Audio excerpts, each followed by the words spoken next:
I believe that all content used falls under the remits of fair use. Any links are provided as a convenience and are not an endorsement of those pages. I welcome your comments, but please be respectful of others and remember this is just a light-hearted chat for entertainment purposes. On the 2nd of October 2018, journalist Jamal Khashoggi entered the Saudi consulate in Istanbul to obtain marriage papers and was never seen again. Now, the breaking news today is that one of his suspected killers has been arrested at a French airport this morning. Middle Eastern Eye reported that a TB 33 was travelling using his real passport, despite being warned by Interpol. Police sources said that France acted on a warrant issued by Turkey in 2019, adding that French prosecutors will now begin proceedings for potential extradition there.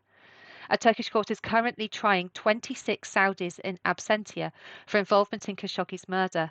The next hearing is set for the 24th of February 2022. A Saudi official said that there had been a mistake. Media reports suggesting that a person who was implicated in the crime against Saudi citizen Jamal Khashoggi has been arrested in France are false.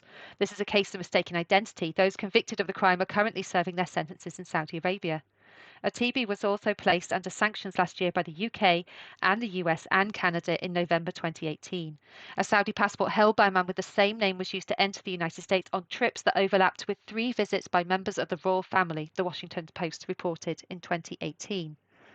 The news comes just days after President Emmanuel Macron held talks with Crown Prince Mohammad bin Salman in Jeddah. Atibi was seen in the Crown Prince's company during a 2017 trip to the United States, according to a UN report.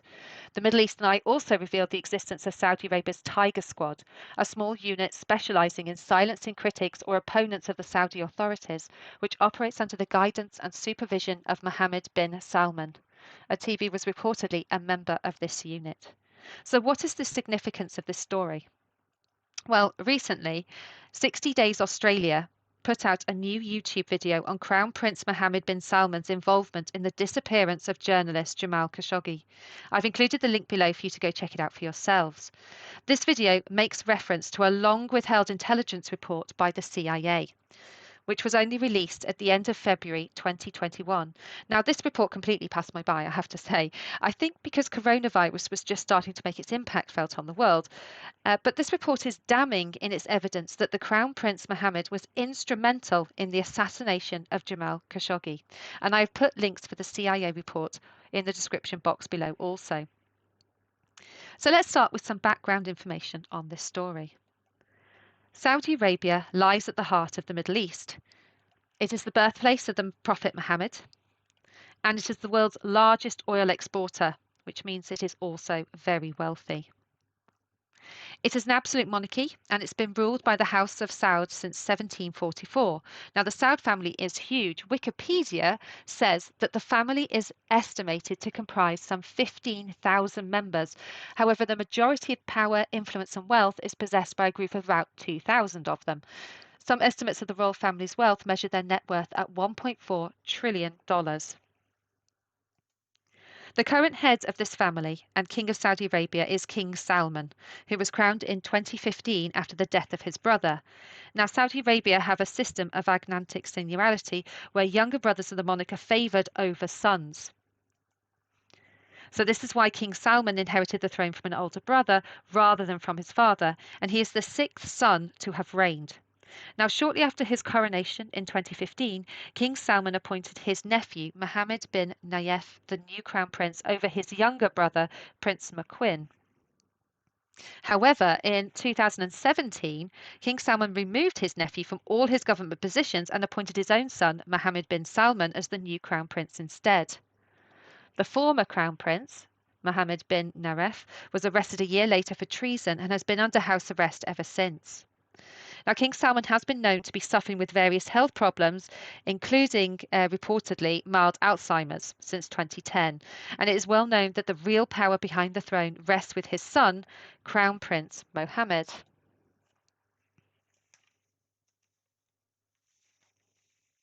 So, who was Jamal Khashoggi exactly? Well, the BBC had this to say about him. As a prominent Saudi journalist, he covered major stories, including the Soviet invasion of Afghanistan and the rise of the late Al Qaeda leader Osama bin Laden for various Saudi news organizations. For decades, the 59-year-old was close to the Saudi royal family and also served as an advisor to the government, but he fell out of favor and went into self imposed exile in the US in 2017. From there, he wrote a monthly column in the Washington Post in which he criticized the policies of Crown Prince Mohammed bin Salman, the son of King Salman, and Saudi Arabia's de facto ruler. Now, ABC elaborated a bit more, calling him a close aide to the kingdom's former spy chief. He had been a leading voice in the country's prominent newspapers. They continued, but his troubles began later when he was fired from his post as editor of the Al Watan newspaper just 2 months after he took the job in 2003. The country's ultra-conservative clerics had pushed back against his criticism of the powerful religious police and a medieval cleric view viewed as the spiritual forefather of Wahhabism, the conservative interpretation of Islam that is the founding tenet of the kingdom. Now, Khashoggi did return to Al Watan in 2007, where he continued his criticism of the clerics, as the late Saudi king Abdullah implemented cautious reforms to try to shake their hold. But 3 years later, he was forced to resign again because of a series of articles criticizing the ultra-conservative Sunni movement from which Wahhabism stems. Now, Khashoggi's final break with the Saudi authorities followed the Arab Spring protests that swept through the region in 2011, shaking the power base of traditional leaders and giving rise to Islamicists, only to be followed by unprecedented crackdowns on those calling for change. Siding with the opposition in Egypt and Syria, Khashoggi became a vocal critic of his own government's stance and a defender of moderate Islamicists, considered an existential threat by Saudi Arabia. This was a critical period in Arab history. I had to take a position, he said. The Arab world had waited for this moment of freedom for 1,000 years.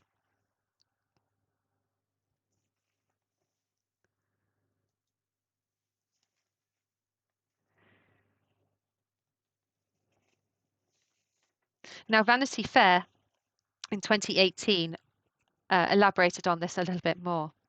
They said that a month after his departure from the kingdom, because of having to leave, because of criticizing these crackdowns on reforming religion in the country, Khashoggi's view of Mohammed bin Salman, remember he'd only come into the position of Crown Prince in 2017, it fundamentally changed. Saudi security services started arresting scores of prominent businessmen and imprisoning them inside the Ritz-Carlton under the guise of anti-corruption crackdown. Khashoggi soon began hearing from friends in Saudi Arabia that prisoners were coerced, in some cases tortured, into turning over billions of dollars to the government. It was tough. So he said, some were insulted, some were hit, some claimed they were electrocuted. The purge, which also included intellectuals, media personalities, and moderate clerics, convinced Khashoggi that Mohammed bin Salman had sold himself as a reformer when in fact he was a brutal authoritarian. When the arrests started happening, I flipped. I decided it was time to speak, he told me. Khashoggi subsequently landed a column in the Washington Post where he wrote critically about Mohammed bin Salman's internal power grab, his reckless military intervention in neighboring Yemen, where he had created a humanitarian emergency, and the prince's bizarre plot to kidnap Lebanese prime minister. Saudi Arabia wasn't a free society, but people weren't being arrested like this, he said. The people Mohammed bin Salman arrested were not radicals.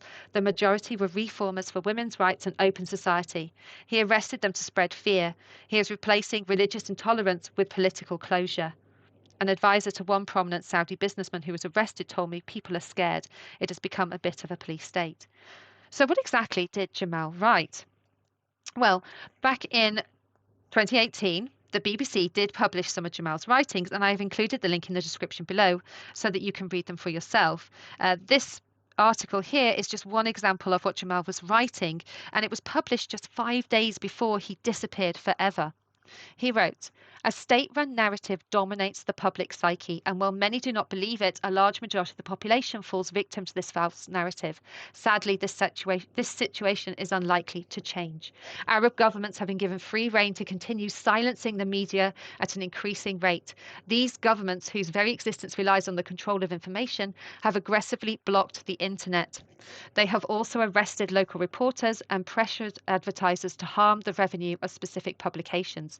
The Arab world world is facing its own version of an Iron Curtain, imposed not by external actors but through domestic forces vying for power.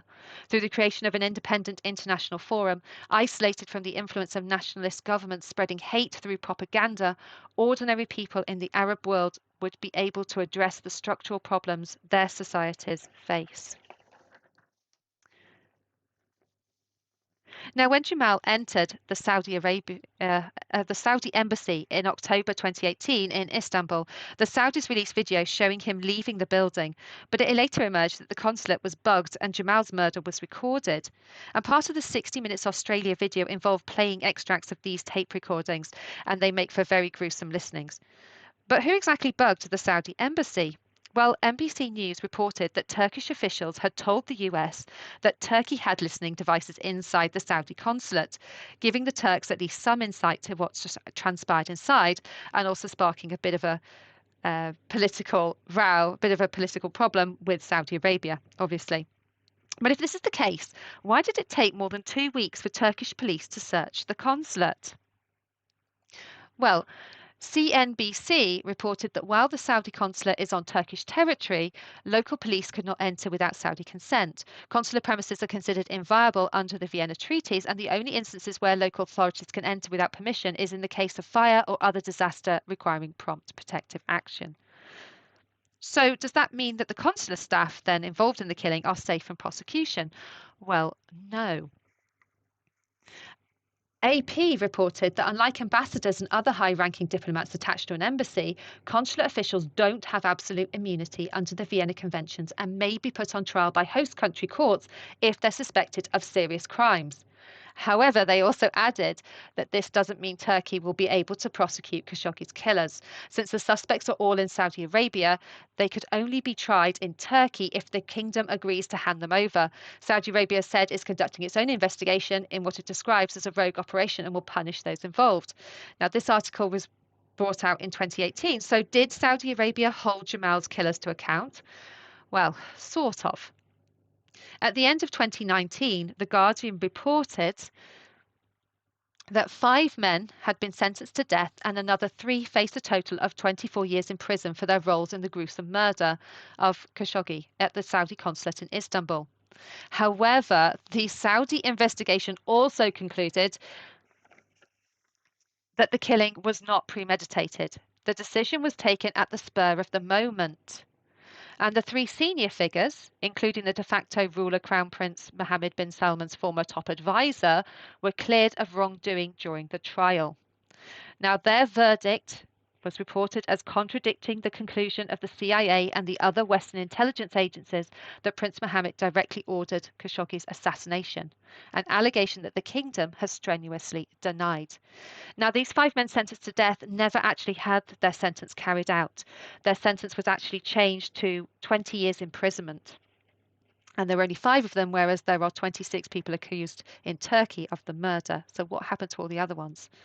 That's the question. And this is why the arrest of Atibi in France today is so important, as it means that finally one of Khashoggi's murderers hopefully can be extradited to Turkey and can stand trial for his murder, and hopefully some justice can be done. So my last question is, did the Americans know that Khashoggi's life was in danger, and could they have done something to have prevented his death? Well, at the end of October 2018, The Observer actually published this article that said the United States government in fact knows what happened to the missing man and seems to have known something about his fate even before his disappearance.